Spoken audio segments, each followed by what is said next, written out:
They're looking behind them and they think they're safe. They eventually get to a part where they think, right, okay, we're in the clear now. And the Alsatian says, right, I think we made it. I think we're safe. And the little Jack Russell turns around and goes, yeah, but we're still getting turkey, right?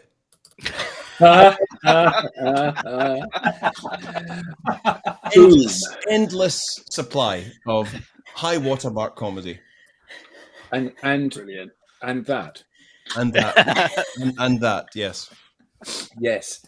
So welcome everybody to this week's digital download and the last of 2022. And what a year it's been. It's been our first full year of digital download because we started kind of midway through the previous year, didn't we? The longest running business live stream on LinkedIn. In the world. In the world. Yeah. In the universe. Yeah, so how very exciting. And I think that this is a great time of year for all of us. I mean, the problem when you go on vacation during the year is that everybody else is still working. So you inevitably come back to this mountain of work and catching up that you need to do. And the lovely thing about Christmas is whether you celebrate Christmas or not, basically the whole world shuts down. So you can put your feet up, eat too much, watch too much TV, and know that actually people aren't sitting there waiting for you to come back from your holiday. So it's a nice opportunity to reflect on what's happened during the last year and think about how this informs what we do during the year that we're about to head into. And when we look back over what's happened this year, we've talked about networking, we've talked about storytelling, we've talked about personal development, we've talked about ASMR, we've talked about coaching, video, the Great Resignation, sales in Q4, Gen X, the power of live streams. We've had great guests on that have joined us about doing some ASMR. That's for his OnlyFans page, though.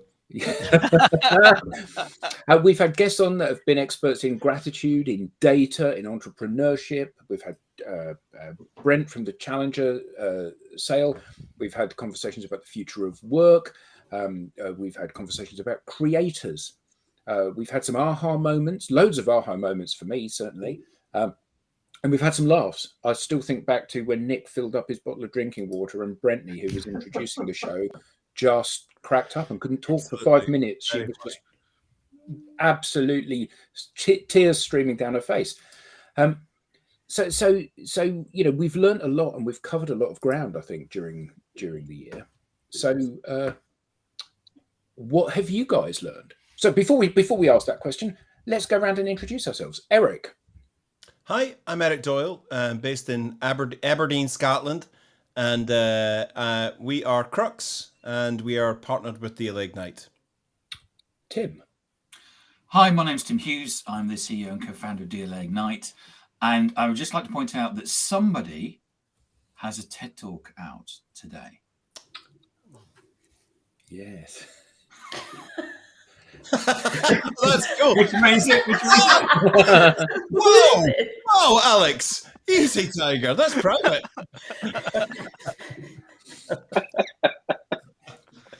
Yes, thank you for that, Tim.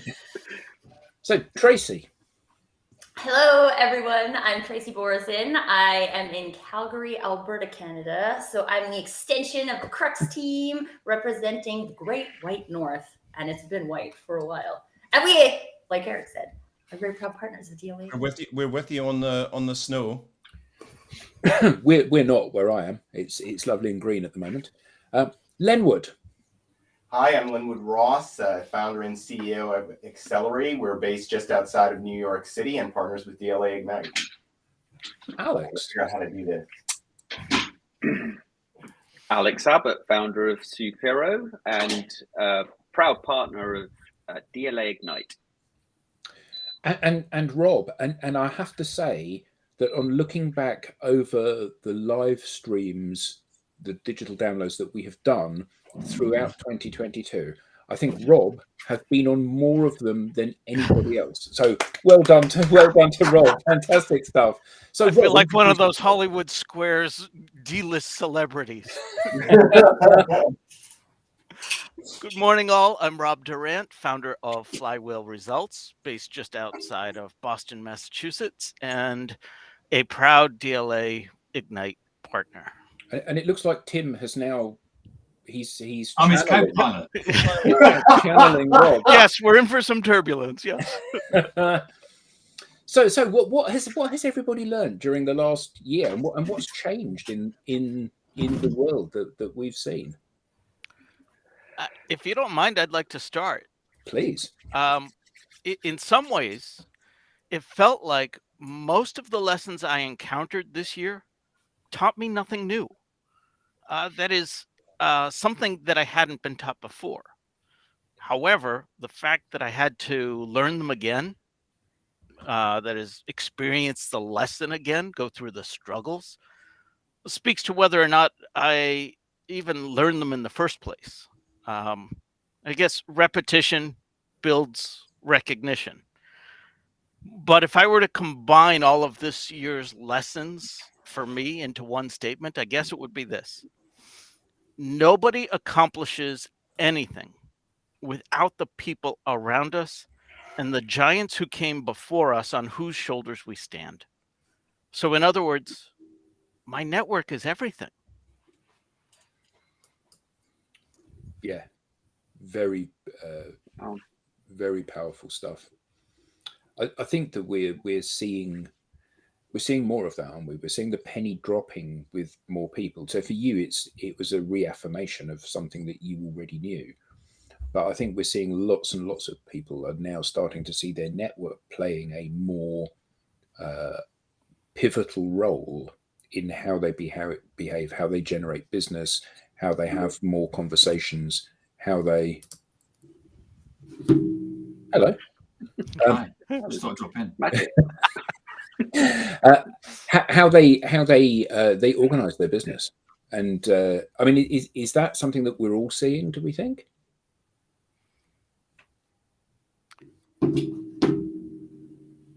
Who is it that Apparently keeps not. banging a drum?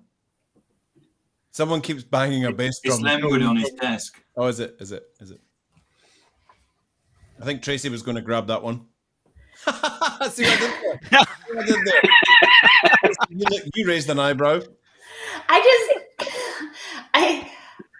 would like to be able to say yes, but I think that there's just so much. This was similar to what I was going to share as well, Rob, is that I just think as much as there's been a lot of talk in 2022 about doing something different, right? And now we've seen this huge shift in how employees interact with businesses, and we've seen a huge shift in the power dynamic, and we've seen a whole shift in marketing from this kind of old school advertising to back to relationships, which is really where it started.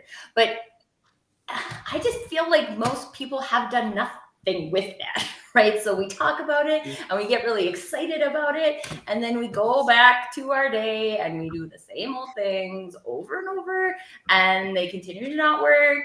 And then we're just like, well, we'll just wait for the next big global thing to make it work. And I don't know, I've been reading your posts lately, Adam, and I can feel the frustration from you on that as well. And I'm just like, what I was going to share is that, like, you can't just get the thing by not doing the thing, right? There you go. That's the You quote. gotta do the thing. You can't just get the thing by not doing the thing. Let's just work that into all our blogs. 2022 in a nutshell.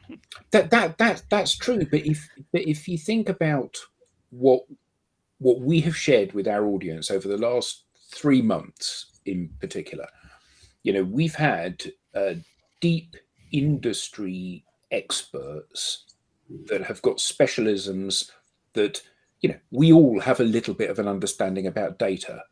But compared to Orlando, head of data at Lego, we know nothing about data. You know, we all understand a little bit about coaching and personal development. But when we talk to Hazel, you know, it's like, okay, I know nothing. And each of these people has come onto the show, and they've shared a depth of expertise and knowledge that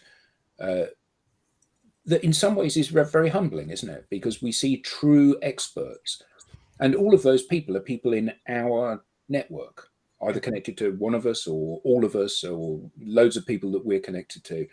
And and the power of assembling that kind of Avengers type group, that superpower, those people that, it's not a debate. When you talk to Orlando about data, it's not a debate about what you need to do. It's a statement. This is the way that this works. This is what you need to understand. And that's surely incredibly powerful for us. And it's a strong message for everyone that sees these superstars in their various disciplines sharing a lifetime's worth of knowledge and expertise, so that we don't have to spend a lifetime learning these things. Well, and I just wonder, and everyone else who's here and listening live, get in the chats, tell us what you learned as well. But I would wonder, right? Yes, there were some people that we had on as guests that I wasn't connected to yet. And I was like, oh man, I need to be connected to Orlando. I'm like the world's biggest Lego fan, right? And I have no Lego. You guys see the Lego back there?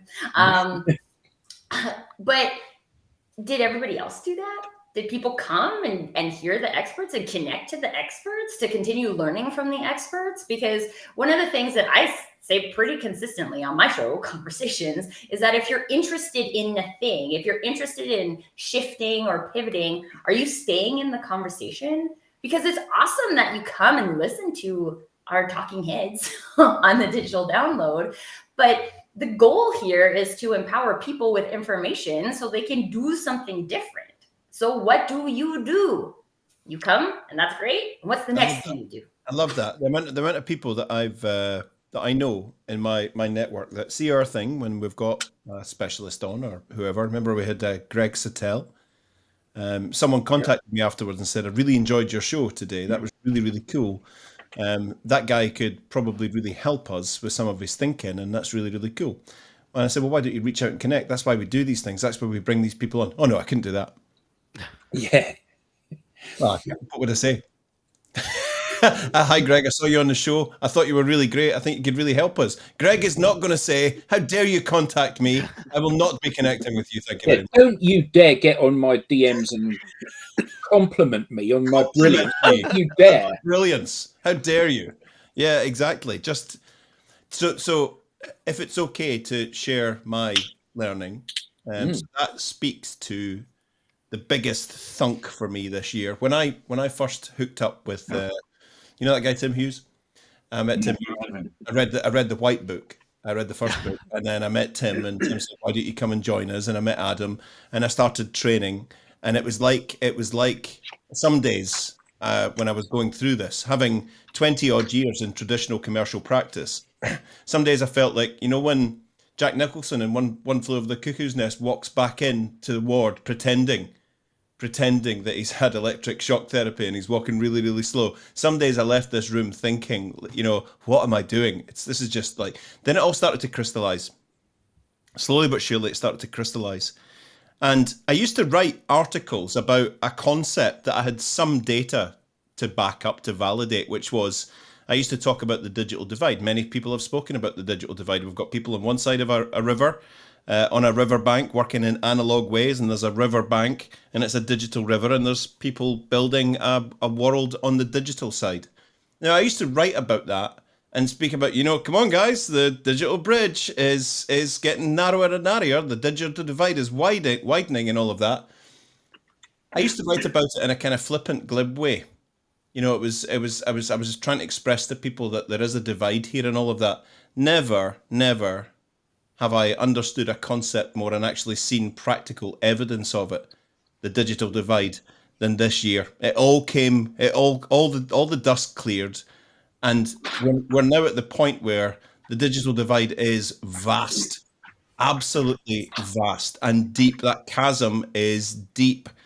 And, having met with very digital organizations, having met with very analog organizations and everything in between, this issue that we have between companies who are holding fast on traditional and analog and companies who've skipped over and said, I'm going to sample some of this. Oh, this is really cool. Our pipeline's up, or we're getting more recruits, we're more visible and all of that. A few people have ran across the bridge and are planting seeds over there. We now call it the sort of digital twin. I've never seen, and it's actually beginning to make me nervous. I'm not at the frustrated level. I'm nervous now when I talk to companies who are holding fast because of old-fashioned ideals. I don't really think it's for us. I don't think we're a digital company. I don't really think our industry is digital. Well, let me show you some stuff. Let me show you blah blah blah blah blah. Who are your target clients? Give me 3. Them, and them. Okay, there's 145,000 of them on one platform on available to connect with. They're having conversations and they're applauding your competition, which means they're in your competition's networks. Yeah, but well, I'll tell you what. We'll take a look at it in Q4 next year because we've got a lot of marketing stuff to do this year. We've got lots of ad campaigns to run. We've got all our Google ads to sort out. The whole SEO thing. Is it going to be on? Is it off? We've got lots of stuff to do, and then we've got to do that. The voice of the client and all our client mapping and all of that, and then we'll come round to the point where we'll think about digital maybe summertime next year. And you think, oh my goodness, you're the world is pulling away from you. Your commercial horizons are pulling away from you. Yep. And I used to write about that in a kind of like, hey, the digital divide, need to watch it. Now it terrifies me. It terrifies me when I meet companies who are so blinkered and so belligerent about, we're going to do things the way that we do them. We're in trouble. We're in trouble financially. The banks and the investors are getting a bit twitchy, but a bit of a rabbit's foot and a bit of rub of the green, and if we maybe if we keep a shamrock in our pocket, things will come good again. We've got really positive leads for Q2 next year, and some of those might come off. But it's down to the definition, isn't it, Eric? Because these companies think they are digital.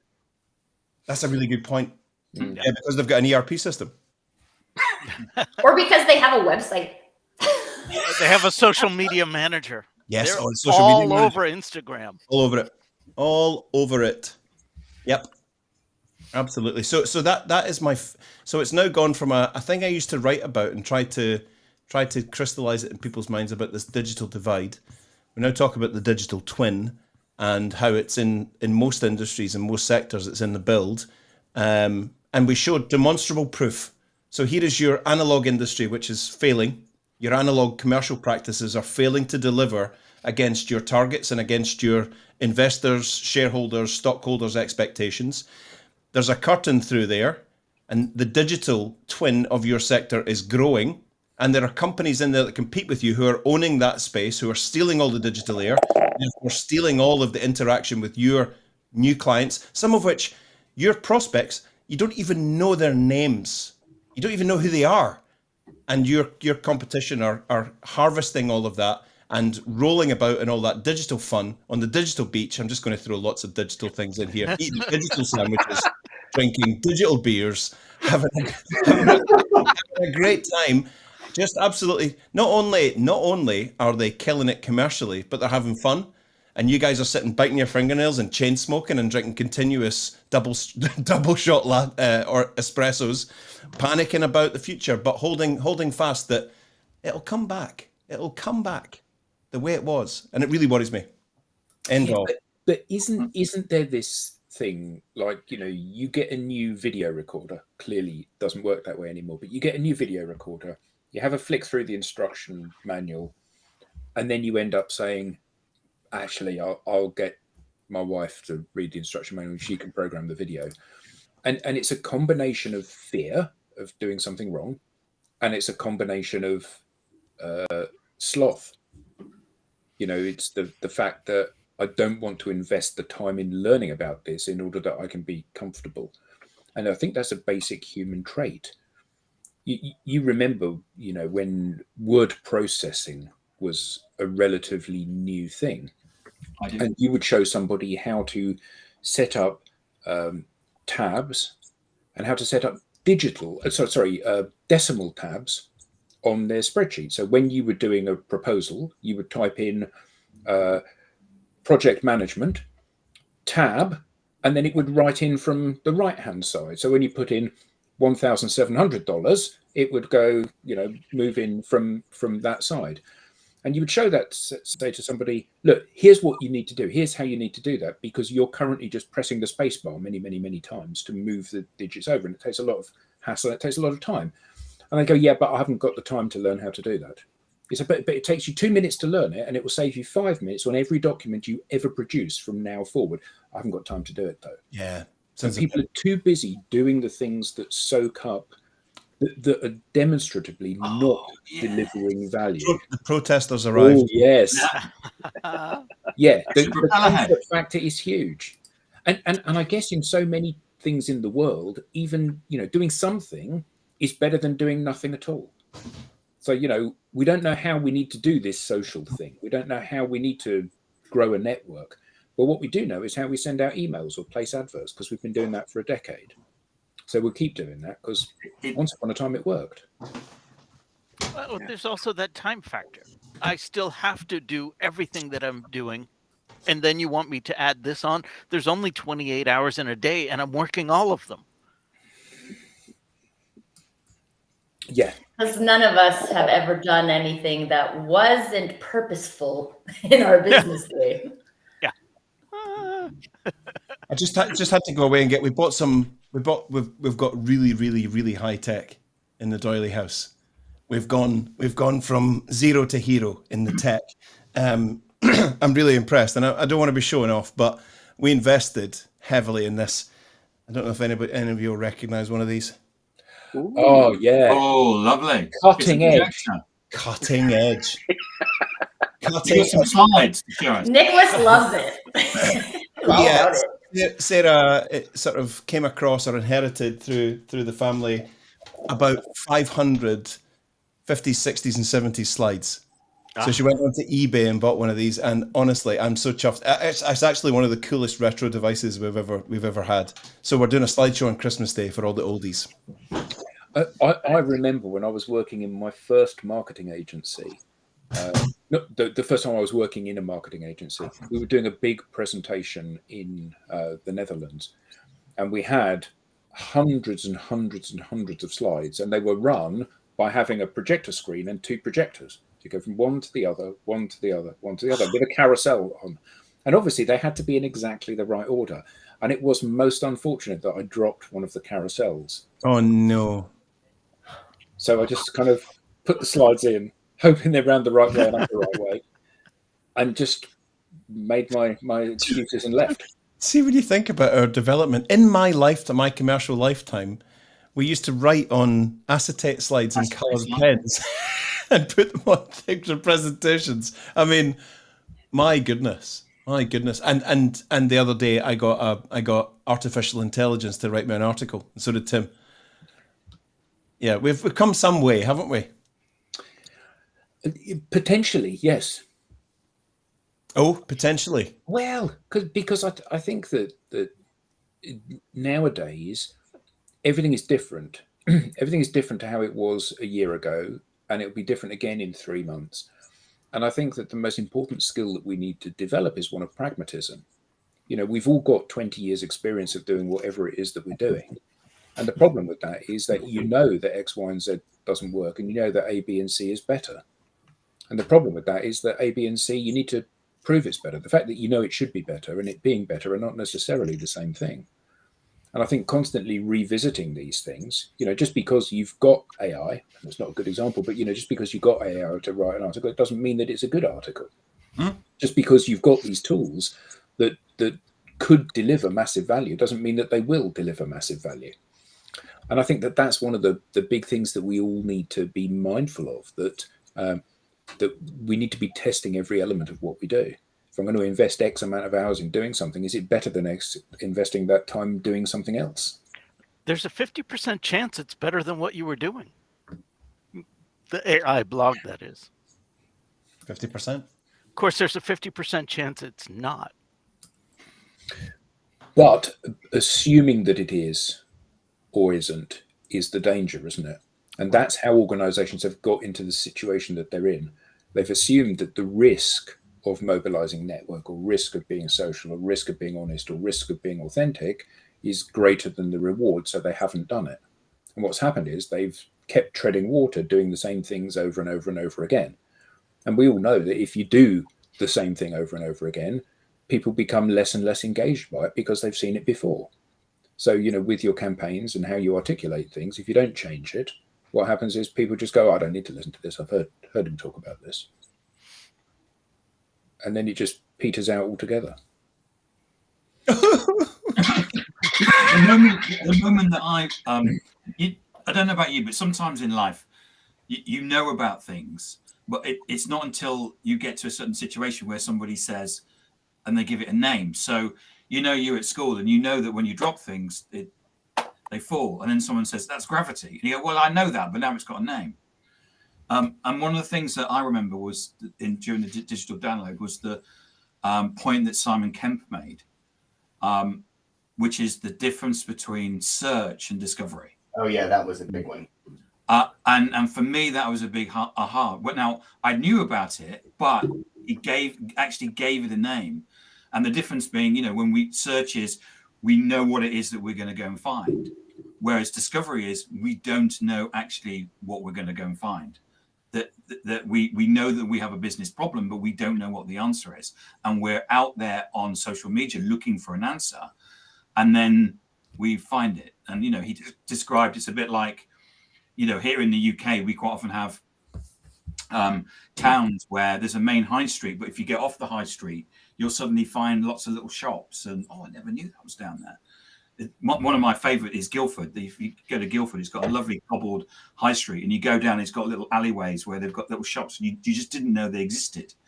And that was, for me, was probably one of my favorite moments was the Simon Kemp, where he said, and he actually described the fact that this need for discovery. He talks about it. I think he's a big fan of music, and he's often looking for a particular type of music that fits a particular genre and format, etc. And he doesn't know what he's searching for. It's just one of the things that I really loved. I love the fact that, these like inadvertent alleyways that he finds, Julie's like, oh, and there just happens to be a new vinyl shop down here. That's amazing. It funnily enough, it is fantastic. We go to all kinds of strange places, and all of a sudden I'll go, I think there's a vinyl shop down here. It's quite powerful, the internet, It is absolutely. Yeah, often that's the case. So who else has got a learning from this year? I would say, one of the big, aha moments, or I don't know, this is sort of a big conceptual thing that has really resonated to me, which is how much of what we do from a commercial perspective is really driven by behaviors, and how when we try to measure or predict what future outcomes will be, we're looking at past behaviors. And when things change and those past behaviors no longer reflect what may happen in the future, we're in that time right now. For those don't know, whether it be talking about the labor market or economies generally, we're in a time where things are really unpredictable, because the past is no longer informing the future. Great point. Yeah, I think that's a really good point, and I think that I think that that's true in terms of the operational parameters of a business, but it's also true in terms of whole industries. Yeah. So industries that have been safe places for you to put your bets previously. I'm going to become a lawyer. I'm going to become an accountant. I'm going to become a whatever. Actually, those industries won't exist in the way that they exist a decade from today. And people that are planning they're making their life choices now are. And maybe the best example of this was Mark Zuckerberg's roommate, where his father said to him, you can't quit Harvard and go and follow this Zuckerberg bloke and do this crazy thing that he's doing, because law is great, and you want to be. And clearly, had he have done that, he would have been one of the richest men in the world. Yeah. He didn't. I mean, he got paid off, in fairness, but the reality is that he's got a very different life to the life he could have had if he'd followed the dream. And I think that so often the advice that we're given and the advice that we create for ourselves is based on, as you said, Leonard, looking backwards rather than forwards. Looking at the way things used to be rather than the way they are or are going to be. Yeah, I think that's the big problem that affects that is affecting so many leaders today in every industry. I was listening to CNBC yesterday, which I actually don't listen to that often, but I happen to be listening to it. We had a number of people talking about the mistakes that were being made, or that they believe were being made by the Federal Reserve here in the United States and by investors who are looking at data that is pre-2019 data and pandemic data, and they're looking at that data and trying to make determinations about what's going to happen in the economy. And the point this guy was making is behaviors have changed. The pandemic changed the way people think about things in a fundamental way. So the expectation that they will act in the same way going forward, you cannot rely on that. And so making your decisions about interest rate policy or what have you, you got to be very cautious, because those past behaviors aren't really informing what people are doing in the future. So what does inform what people are doing in the future? Where should we be looking? We have to wait and see. That's the thing. That's the thing about, kind of where we are today, because we know, for example, as it relates to workers, that there is a different calculus. People are making a different calculus about their work. And they're applying, they're thinking about meaning, and they're thinking about their lives, and they're thinking about, I should say their families and what they want to do. And because that calculation has changed, we can't look at what people used to do and say, oh, they're going to do that again in the future. So are we saying that it's better to not place a bet than to place a bet on the wrong horse? No, I don't think we're saying that at all, but I think we have to think differently about how we choose that horse. So that's all I'm, there are lots of, trends that we can look at. I mean, we can look at human behavior in a macro way. There are a number of, people, there are givers and takers, you know what I mean? You gotta look at it, look at sort of the big things, and make decisions in that way. But you can't, for at least in this context, the Federal Reserve context, you can make a policy decision because you're expecting people to behave in the same way they once did, because we know there have been huge cultural shifts. So anyway, that for me, the human behavior, whether it's how people are responding to, the digital trends, how people think about innovation, their obstinance, their complacency, just the human condition continues to surprise and marvel me. I'm learning more every day. I'm thankful for the network I have. I'm thankful for LinkedIn and my ability to connect with people and ask them what they're seeing, always testing my perspective. Because it's often off. And I think maybe that's it, right? Like, instead of assuming we're going to be right because we've always been right before, just being curious about now this is different. So what can we look at? What data have we collected before that might be more telling about where we need to go? And one of the things that just kept coming up for me, Lenwood, when you were sharing, was just that we want to talk about the future of work. We know the future of work isn't going to look like the past of work, but what about creating the future of work, right? There you go. We have the opportunity to create that. And we know, I mean, we talk a lot about these types of things on this show, the relationships between people, right? Networks and building that. And these are all human-based activities, right? They're not necessarily dictated by technology. They can be supported by technology, but we all have the ability to create what the potential future of work looks like. But if we sit back and wait, then we're not in a mode of creation. Yeah, when you were talking, it made me think about experimentation, right? How do we know what will work? Well, we got to experiment. We got to test things. Look at Bitcoin, crypto.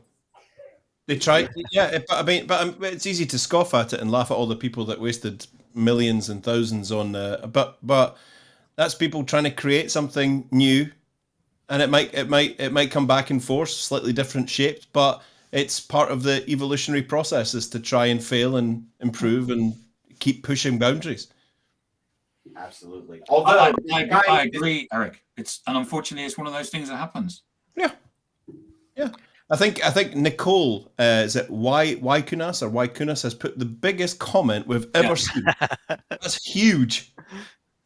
So seeing as we can't read it all, I'll read it. Yeah. So it says, the language that we have used well forever is dark, forbidding. People as individuals tend to see the dark side of opportunities. I always suggest the double-sided coin. Which side of the coin do we choose to work from? On a daily basis, we would work and choose and love. Oh, there's loads more things coming in, so it keeps bouncing up. Right. Will we work and choose the love from that side that suggests dark times now and dark times to come? When we consider wait and see, people do not necessarily understand the actual power that each of us has over our own state of mind, our own happiness. And I think the nub of this is that we're all captains on our own ship on this journey, aren't we? And I think that one of the issues is that we try to kind of map out the future and predict the way things are going to be, and often we're looking for the shortest route between 2 points, rather than necessarily thinking, what's the right thing to do? Let me do this the best I possibly can and have the best possible shot of succeeding at doing this based on the information that I have at the moment. Because none of us have got a second sight. None of us know the way this is going to pan out. But what we do know is that lots of the legacy behaviors that we've had, further to your point earlier, Eric, about organizations believing that they're already digital, what we know is that lots of these things aren't working. And we increasingly have to throw them away and look for something else. And that may mean that we need to try multiple things until we settle on something that does actually work. I love to that point, talking to that, I love Nicole's last paragraph. Following the crowd and moving with the mob, these are signs of what we are not doing in education, family, and in economy and business. Lack of curiosity, lack of self-efficacy, and lack of self-empowerment create, and she's putting capitals, lack. Just lack. Yeah. That's brilliant, actually, isn't it? I might go and register a company just called Lack. What do you guys do? Nah, nothing. I'll buy some. So we've had loads of stuff that we've learned from the last year. The power of our networks, the people that we're connected to, these experts that we encounter, and the education that we get from them, either stuff that we're learning which is new, or stuff that we're having restated to us that we already know but we haven't actioned or hasn't really resonated with us previously. So what are we all going to do moving forward? What are the strategies that we're going to hope to employ, or we're going to be focusing our thought on over the Christmas period, ready to employ at the beginning of next year? I'm going to do the thing. Yeah. You can't get the thing if you don't do the thing. That's right. Or so I've heard. So go do the thing. But it really works, right? If you're like, we need more business. Okay, so the things we're doing aren't bringing us the amount of business that we want. So what are we going to go do to get more business? And we might go and do some things that don't work, and that's fine. But I think it's really about just like letting go of the business ego and saying like, hey, we've done this. It's actually funny because the very first company I worked with when I graduated was a retail furniture company. And retail furniture is still very like TV ad and flyer driven, right?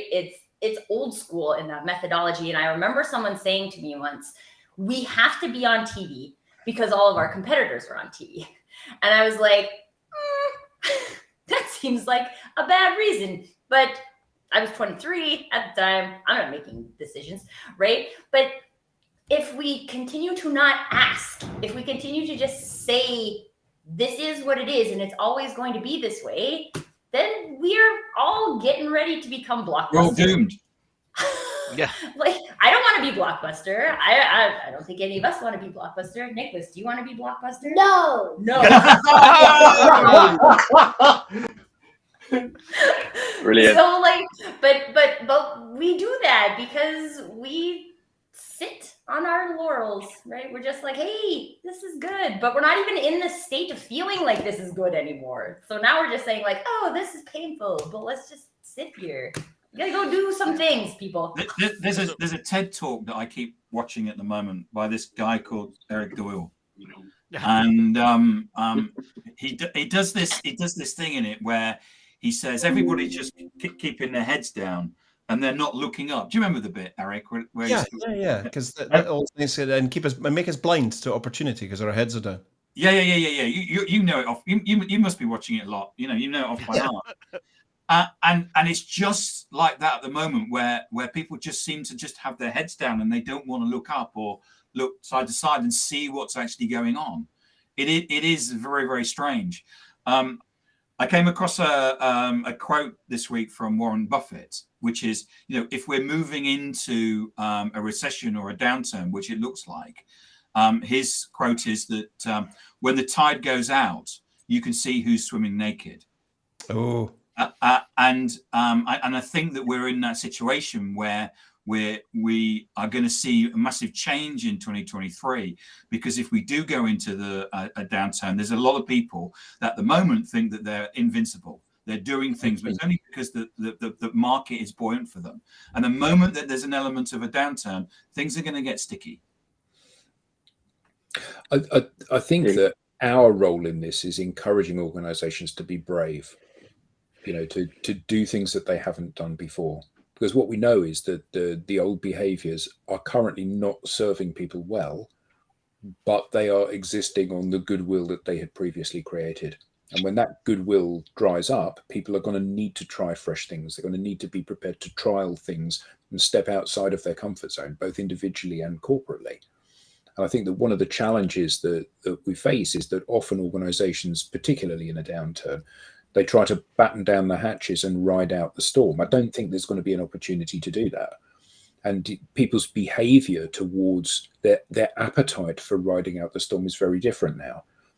Companies like Twitter, well, not so much Twitter, but Meta and Google are massively profitable. Amazon, massively profitable organizations, and still they're laying off tens of thousands of staff.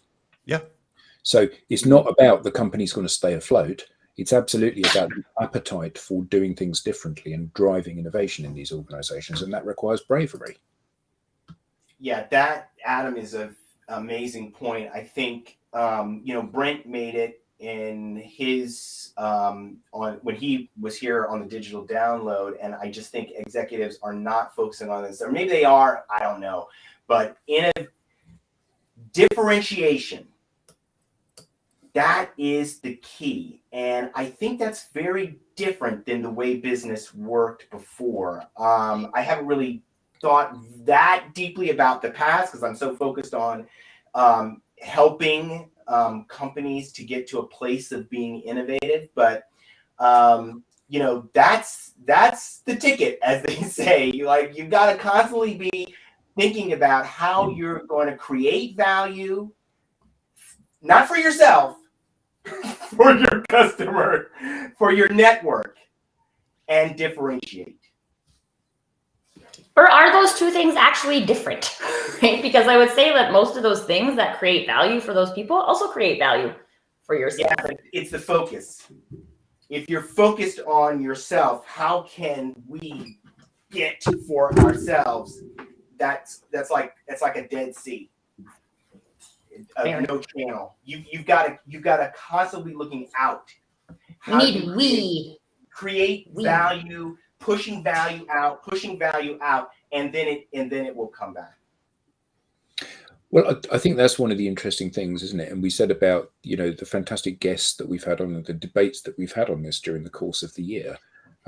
We've been able to leverage the power of our networks, bringing really interesting people in who have had a different perspective on things and true expertise. And most of the people in all of our networks are experts at something. Most people know more about something than we know about that thing. And the people that create that thing that you were saying, Lemma, where you're pushing things out into your network, that it is that nature of selflessly sharing your expertise and empowering people that ultimately makes you trusted and makes you visible and makes you the go-to person for that. And it takes time to develop that, but it's something that we all need to develop. Ironically, it was the norm in terms of doing business 30 years ago. You would go to events, you would go to breakfasts and lunches and Chamber of Commerce events, and you would meet lots of people, and you would listen to them speak, listen to them educate you about what they did and why that mattered, and then you would do the same back for them. And increasingly, the people that are successful in this space, in this new digital space, are people that are employing those old skills, but on a digital platform. People buy people. It's always been true. It will always be true. Not if you're buying chocolate bars or training shoes, but if you're buying big B2B transformational strategic purchases in whatever format they are, you have to believe the person that you're speaking to, and taking that the trust and belief takes time to build. I think that people by people thing is wearing thin in 2023, going into 2023. What is it about people that people buy? And I think that's the bit we need to home in on. What is the thing about, because it's not just people buy from people. People buy from people. Why? Or which type of people? People they trust, people they love, people they admire. All these things. All of the above. All of the above. Yeah. Well, and there was something that, sorry. There's a post trending right now on the Crux page. It's going viral on Twitter and on LinkedIn. You can't get the thing if you don't do the thing. So do the thing. Steve Morrison. It's live. It's out there and it's going viral on the Crux company page. Just want to let you know that it's hot property right now. Get in on this, everybody. You'll want to say you were in on it. No, I just. So when Brent Adamson was on the show, he said something that really resonated with me when it came to the people buying people thing. And what he said was, do I believe a human can help me? So we were specifically talking about sales, but it was like, this is the crux of things. Yes. I'm all over it today, you guys. It's great. But do I believe that a person can help me? Because in this industry of technology and automation, we build relationships with people because it feels good, right? Because it feels good. Or we don't build a relationship without a person because it feels bad, right? So if I'm going into the people by people thing, what am I buying, right? I'm buying that I have a trustworthy source of information. And everybody, there's 100 different reasons, right? But it's about buying that relationship between the person because that relationship gives you something. It might just give you a feel-good factor. That's fine. Lots of people choose a product or a service from one company over another company that costs more money because it feels better, right? That's it. Cool. But investing we forget that. Yeah, investing in trust and investing in relationships. Absolutely. I think that's absolutely crucial. So what can businesses do to start to deploy some of these skills, do we think? What are the You should do the thing, Adam. Do the thing. Because you can't Only get if they want the thing. if they want the thing. Can't get the thing if you don't do the thing. Yeah. Do the No, thing. it keeps coming back to that, doesn't it? Ultimately. But I think it is important because like this is about a fill in the gap with your own thing, right? Like everybody's trying to accomplish something different. So depending on where you're at as a company, if you're trying to focus on funnel, you have to do the things to build your funnel. What are the things you do that build a funnel? What are the things you do that you say build a funnel, but don't build a funnel, right? If you want Do the to thing. just do that. I don't know how else to say it, you guys. First off, I would say that make this so this whole issue of modern commerce, digital commerce, the digital twin, and all of that, make it a board responsibility. Get it into the boardroom, not into the sales team or up to the marketing team to sort it out. Put it on the risk register. Put it on the risk register. I wrote a blog the other day about corporate risk registers. Every board legally has a risk register, and it's all about what if this happens, and what if our building goes on fire? Where do we relocate to? And what if this happens? And what if I remember actually one time being at a board meeting where we were reviewing, and a new CEO came in, and after he did his 100 days, said, "Can we start to get some of this crap off the risk register, like global pandemic? I mean, when's that ever going to happen?" Honestly, right? It was pre-pandemic, wasn't it? It was pre-pandemic. Yeah, it was like 2017. Yeah, like global pandemic. That's just a waste of our time. We just keep going over this crap every couple of months. Is this person still the CEO? No, they left. No, They absolutely. left in 2020. So get on the risk register. Completely losing relevance in our new digital sectors and going out of business is a huge company risk. Get it on the board, and then that will force the board to then put their heads up and seek advice. Don't just jump in and go, right, everybody start posting on LinkedIn. Don't just jump in. Sit down, get educated, bring in experts, form a plan, and put a new, like I wrote about that company that sat down and did this from scratch. What did they call it? Project. It's gone out of my head. Well, they sat down and they said, right. Do you remember it? The name of it? Slaphead. It wasn't Project Slaphead. No, it wasn't Project Pandora or something. Where they sat down and said, right, okay, whoa, we're in trouble here. Actually, they got their CFO to do a projection, and they went out of business in 5 years if this continued. In 5 years, they were out of business. So they were like, right, okay, we don't have a choice. So we're going to sit down, we're going to rewrite everything. First off, we're going to put an attack team together. We're going to put a think tank together. We're going to bring in specialists. It's not just going to be the board. There'll be some board members there, but we want cognitive diversity on this panel. We want young people from different countries, people from different industries that are now in our company. Bring them in. Yeah, proper cognitive diversity. Project Slaphead, love that. There's been some bombs on this one, isn't there? And sit down and make this a board priority, led, funded by, and given time and room for by the board. Sit down and put your head up, find out what's out there. Maybe your answer's AI. Maybe your answer's social. Maybe your answer's all of these things. It will be all of these things, but how do we get a cohesive plan in place that's not going to crater the organization because it's too heavily, and then put an implementation plan in place to get ahead of your, or get up to speed with, and potentially ahead of your new digital sectors, and be the leaders in that. Make that the ambition to be the leaders in that. And it was one of the things that Brent Adamson basically talked about. It was a very fleeting part where he talked about actually what needs to happen is the sales and the marketing process has to be reimagined. Yes. And so, you actually talked to an organization that had put together a plan. So I'm just going to repeat what you said because I just think it's well worth it, which is the CFO had done a projection for 5 years saying that they're going out of business. So they sat down and reimagined the sales and marketing process. And Brent Adamson said that too. Yeah. I'm going to drop a bomb here because this is the one where we're dropping bombs. They didn't reimagine it. They digineered it. Whoa. Is that the digital sandwiches? Digineers. I remember laughing years and years ago. I opened a newspaper and Apple were looking to hire Imagineers. Remember that? Imagineers. And I was like, Imagineers. We've just created this. Can I write my blog first? on Monday. Sorry, AI already did. Yeah, I already Yeah. picked it up. Digineering is a new form of digital reprogramming for organizations in a new digital sector.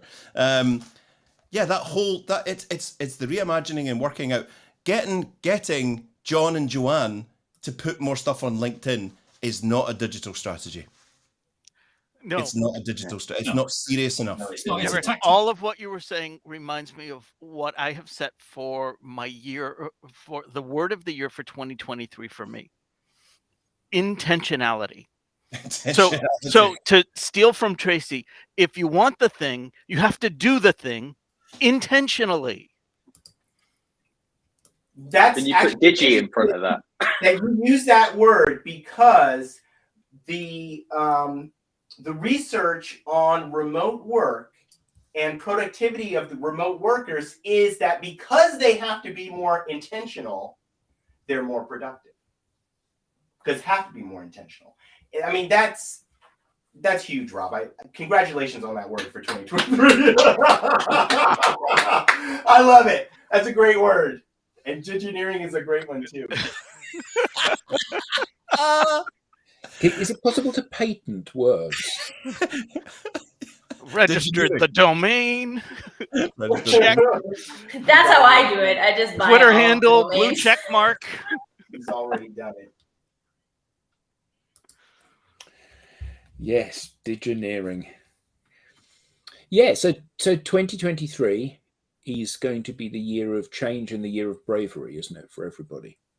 They're going to have to step outside their individual and their corporate comfort zones, and they're going to have to do stuff different to how they did it previously. Yeah, I will say I am somewhat concerned. I am somewhat concerned about leadership around the world and their reliance on what worked in the past. I'm concerned about it. That's all I'll say. It's interesting because earlier on, Carol Jean asked a question about what do you think it means or takes to be brave? And the problem with bravery is that I think people think they can train themselves or get to a place where it feels comfortable enough they don't have to be brave. But the whole point of being brave is that there's an innate fear associated with that. I have to try something I don't think is going to work. And in a lot of corporate work environments, there's no culture of that, right? Like the culture is we do what works. We do what other people have already proven works, except what we're living in now is an environment where no one really knows how to make this work. And we have to figure it out. And we don't have the practice or the confidence in ourselves to be able to figure it out and maybe get it wrong, right? It's so fear of blame runs corporate America. Nobody wants to be blamed. When do startups flip from failing fast to don't fail? There's a certain bureaucracy. There's a book. Yeah. There's a book. It's called The Founder's Mentality. And they talk about the things that happen when a startup grows to a certain size, and then the managers come in, the corporate people come in, the founders kind of leave, they take their money and go do stuff, and then the mentality in the organization changes, and because we go back to doing it safely. It ultimately kills growth. Because we go back to what's safe. Someone else has proven that this is safe. And we want our company to safely grow, and therefore we'll invest in the thing that is safe.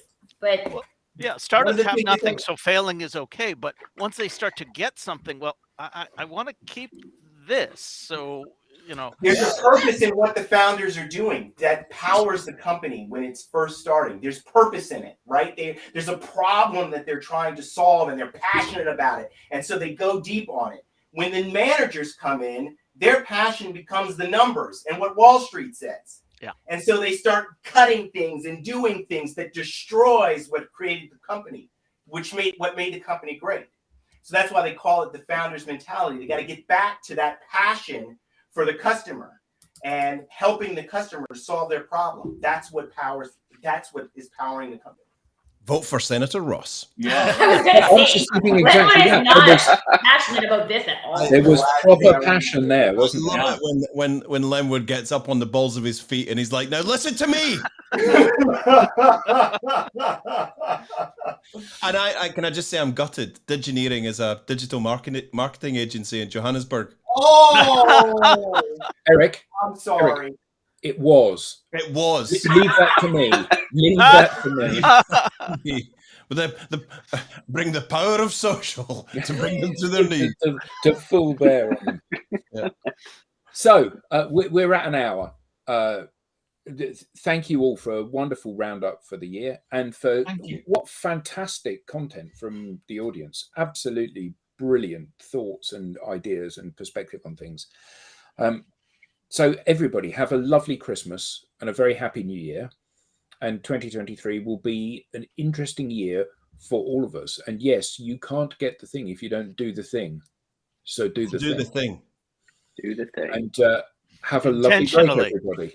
Let's go do intentional things, everybody. Engineeringly. Bye, everyone. Thanks, everybody. Bye. Thanks to the Bye. audience. Merry Christmas. Happy Thanks. Hanukkah.